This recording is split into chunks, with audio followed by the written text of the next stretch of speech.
Hello दोस्तों, good morning. आज हम कक्षा 10 की गणित में क्वेश्चन नंबर प्रश्नावली 3.3 का क्वेश्चन नंबर 2 का चौथा की बात करने जा रहे हैं। आइए देखते हैं। ये परीक्षा की दृष्टि से बहुत इंपॉर्टेंट क्वेश्चन है। तो चलिए क्वेश्चन पहले पढ़ते हैं, देखते हैं क्या है। कह रहा है मीना 2000 रुपए निकालने के लिए एक बैंक गई। क्या गई? बैंक गई। उसने खजांची से, ठीक है, 50 तथा 100 के नोट देने के लिए कहा। मीना ने कुल 25 नोट प्राप्त किए। ज्ञात कीजिए कि उसने 50 और 100 के कितने कितने नोट प्राप्त किए। यानी हमको ये ज्ञात करना है कि वो जब 2000 पाई तो उस 2000 में 50 की नोट कितनी है और 100 की नोट कितनी है। चलिए मान लेते हैं। माना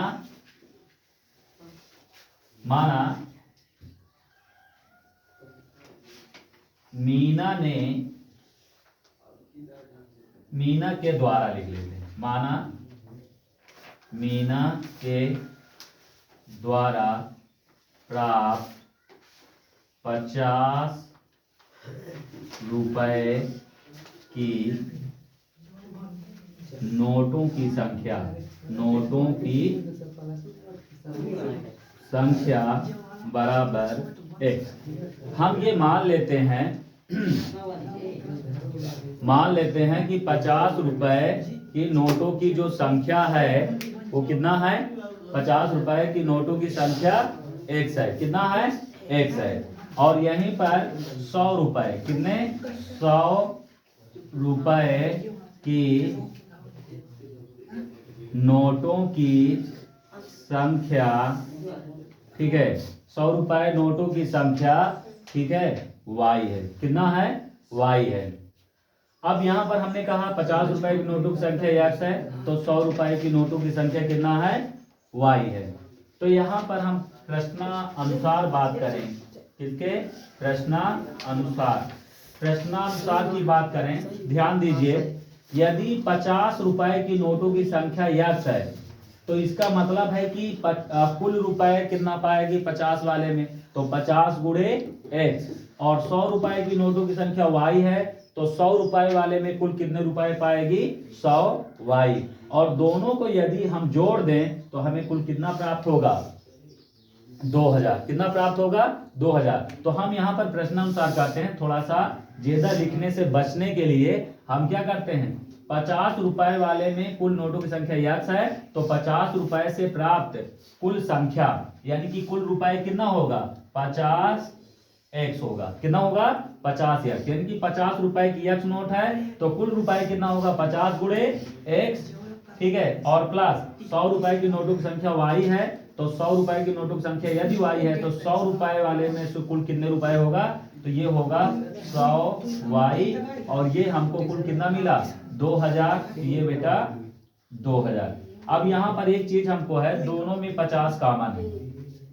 50 हम बाहर का लेंगे तो x प्लस यहाँ से हो जाएगा 50 दूनी 100, 2y बराबर 2000। अब x प्लस 2y बराबर कितना हो जाएगा? 2000 बटे 50। 50 दूनी 5, 1 0 से 1 0 काट दो, 5 चौक 20, यानी 40। तो ये हो जाएगा x प्लस 2y बराबर 40। समीकरण नंबर 1। समीकरण 1। अब यहाँ पर ध्यान दीजिए, ये वाली बात अगर ना समझ में आई तो ऐसे हम कह सकते हैं 50 रुपए की नोटों की संख्या x है, तो कुल रुपए, यहाँ पर कुल रुपए कितना हो जाएगा? यहाँ पर 50 रुपए वाले नोटों की संख्या x है, तो x नोटों की कुल रुपए जो करेंगे तो कितना हो जाएगा? 50x हो जाएगा। ठीक है। जैसे अगर हम कहें कि यदि 50 की नोट 1 है हमारे पास, तो अगर 50 की नोट 2 हो तो कुल रुपए कितना होगा? तो 50 दूनी 100 हो जाएगा। यदि हम ये कहें कि 100 रुपए की नोटों की संख्या 5 है तो कुल रुपए कितना होगा? 100 गुणे 5 यानी 500 रुपए। तो यहाँ पर वही हमने शॉर्ट में अपनाया है कि 50 की नोट यदि x है तो कुल रुपए कितना होगा? 50 गुणे x, 50 x। 100 रुपए की नोटों की संख्या कितना है? y, तो यहाँ पर हम ये कहेंगे कि कुल रुपए कितना होगा 100y, और यदि इन दोनों को जोड़ दें तो हमें कुल 2000 रुपए प्राप्त होगा। ये 2000। अब यहाँ दोनों में 50 कॉमन है, तो x + 2y बराबर 2000। यहाँ पर 50 इधर गुणे में है, इधर आया भाग में, 1 0 से 1 0 काट दो, 5 चौक 20, 1 0 बचा, 1 0 आ जाएगा, ये 40। तो x + 2y बराबर 40। अब द्वितीय शर्त के अनुसार देखिए, द्वितीय शर्तानुसार, ठीक है, द्वितीय शर्त के अनुसार यदि हम बात करें तो द्वितीय शर्त के अनुसार क्या कह रहा है, मीना के पास कुल 25 नोट हैं। कितना है? 25 नोट। भाई हमने कितना माना, 50 की नोट माना x, और 100 रुपए की नोटों की संख्या माना y। यदि दोनों को जोड़ दे तो कितना आना चाहिए, ये 25 आना चाहिए। तो हम यहाँ पर करते हैं कि 50 की नोटों की संख्या प्लस 100 की नोटों की संख्या, और इन दोनों को मिला के कितना हुआ, 25। ये समीकरण नंबर 2। अब यहाँ से समीकरण 1 और 2 से, ठीक है, यहाँ पर अगर हम बात करेंगे समीकरण 1 व 2 से, समीकरण 1 और 2 की बात करेंगे तो यहाँ से हो जाएगा x + 2y बराबर 40 और x + y बराबर 25। अब यहाँ पर हम क्या करेंगे बेटा, यहाँ पर दोनों समान है तो घटाने पर, क्या करने पर, घटाने पर, ठीक है, माइनस माइनस माइनस। अब यहाँ पर ध्यान दीजिए, ये से ये कट गया, 2 में से 1 गया, 1y, और 10 में 5 गया, 5 बचा 3, 3 में 2 गया 1, यानी कि y की संख्या कितना हुई, 15।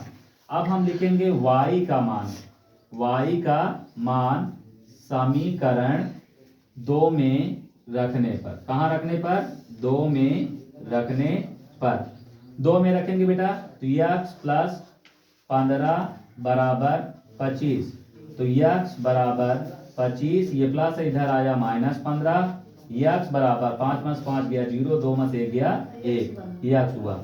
अतः हम लिखेंगे यहाँ पर आंसर के रूप में हमने जो माना है, अतः हम लिखेंगे क्या कि 50 रुपए के नोटों की संख्या, 50 रुपए के नोटों की संख्या, 50 रुपए की नोटों की संख्या क्या है, x है, x का मान क्या है, x का मान 10 है, तो 10 आया। और यहाँ पर लिखेंगे 100 रुपए के नोटों की संख्या, 100 रुपए के नोटों की जो संख्या होगी वो क्या माने हैं, y, तो y की संख्या कितना है, 15। अब यहाँ पर ऐसे ये आ गया, उत्तर की जांच भी कर सकते हैं। 15 नोट 100 की है तो भैया ये हुआ 1500, और 10 नोट किसकी है, 50 की है, तो 50 गुणे 10 500 हुआ, और इनको जोड़ लो, 5 5 10 1 1 2, यानी 2000, यानी उत्तर हमारा सही है।